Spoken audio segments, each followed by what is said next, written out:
Salah satu panggilan kesayangannya kepada Sayyidah Aisyah adalah ya Aish, artinya wahai hidupku.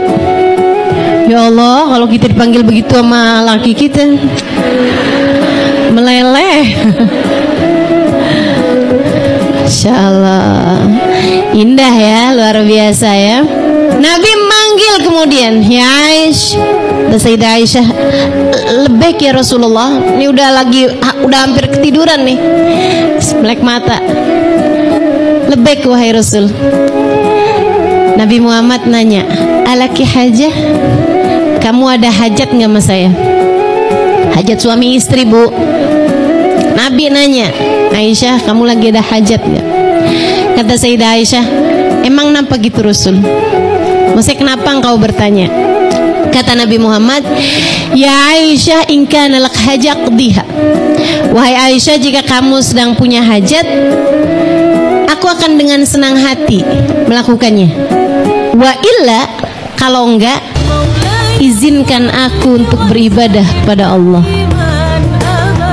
Bu, itu nanya aja udah bikin istri GR setengah mati. Betul nggak? Kita ini ciptakan di atas muka bumi buat ibadah. Apalagi Nabi Muhammad, tentu saja beliau diciptakan di atas muka bumi. Wa ma khalaqtul jinna wal insa illa liya'budun. Tidaklah kami ciptakan jin dan manusia kecuali untuk beribadah kepadaku. Tapi Nabi Muhammad mau ibadah sama Allah, bilang dulu istrinya, jangan sampai ibadahnya mengurangi hak istri terhadap dirinya. Lihat bagaimana Islam menempatkan begitu tinggi nilai perempuan dalam pandangan Islam. Katanya Sayyidah Aisyah, ya Allah, kok Nabi ya mau tahajud, mau ibadah malam sampai minta izin, Mas, ya Allah, GR Sayyidah Aisyah. Sayyidah Aisyah kemudian menjawab, ini perempuan berilmu. Perempuan berilmu, coba nih liatin jawaban perempuan berilmu. Kalau kamu tanyain nama suaminya kayak begitu, palingan jawabannya jangan sholat.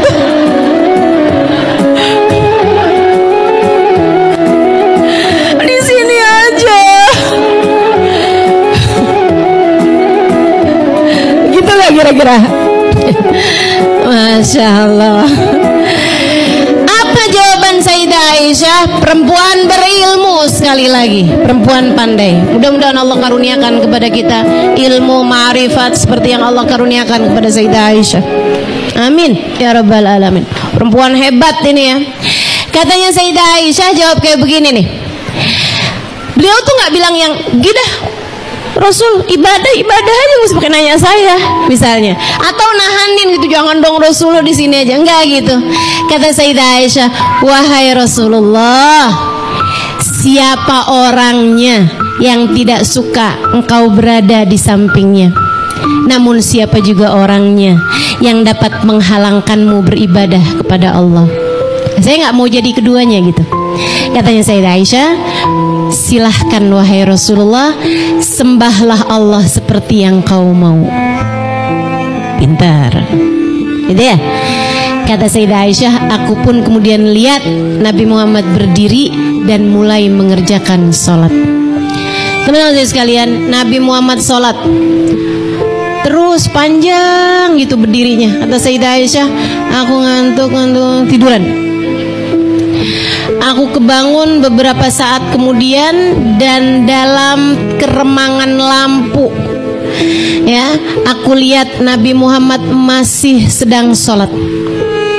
Aku pun kembali ketiduran. Kemudian terjaga beberapa saat sesudahnya, berapa jam sudahnya, aku dapeti Nabi Muhammad masih sedang sholat. Aku tertidur kembali. Aku dapetin Nabi Muhammad ketika aku terbangun, beliau sedang juga mengerjakan sholat.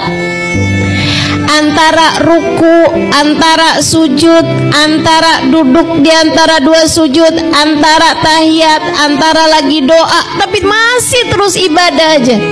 Dan yang paling lama beliau aku dapati sedang berdiri menghadap Allah Subhanahu wa ta'ala. Sampai ketika aku bangun untuk juga mengerjakan tahajud di sepertiga malam yang terakhir, aku dapeti Nabi Muhammad masih sedang sholat juga, sementara aku lihat kaki beliau telah bengkak karena kepanjangan beribadah. Para ulama mengatakan tuh Nabi Muhammad bengkak bukan karena panjangnya ibadah sebenarnya, akan tetapi karena enggak kuat sama beban yang Allah Subhanahu wa ta'ala berikan kepada beliau. Sebab kalau orang berdiri sepanjang malam ngerjain sholat tuh nggak sampai bengkak, nggak sampai bengkak. Ibu pernah bengkak kakinya? Kolesterol, asam urat, ya Bu ya. Nah itu sebab kita tuh kalau sampai kakinya bengkak gitu kan. Tapi kalau urusannya karena sholat, ada yang pernah bengkak di sini kakinya? Ya Allah, saya sih husnudzon sama ibu-ibu, tapi nggak segitunya juga. Masya Allah, tuh Bu, kaki Nabi Muhammad sampai dengan bengkak. Sayyidah Aisyah begitu ngelihat kaki Nabi Muhammad bengkak, wajah beliau juga kebanyakan nangis tuh, sembab, matanya udah bengkak begitu kan, karena kebanyakan nangis nabinya.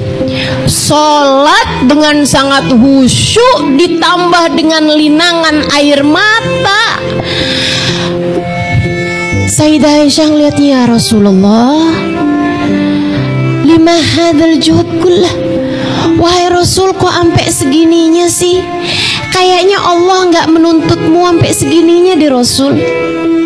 Sepertinya Allah tidak sampai menuntutmu sampai sebegininya, sampai kakimu bengkak wahai Rasulullah, sampai dengan mukamu sembab wahai Rasul dengan air mata yang seperti ini.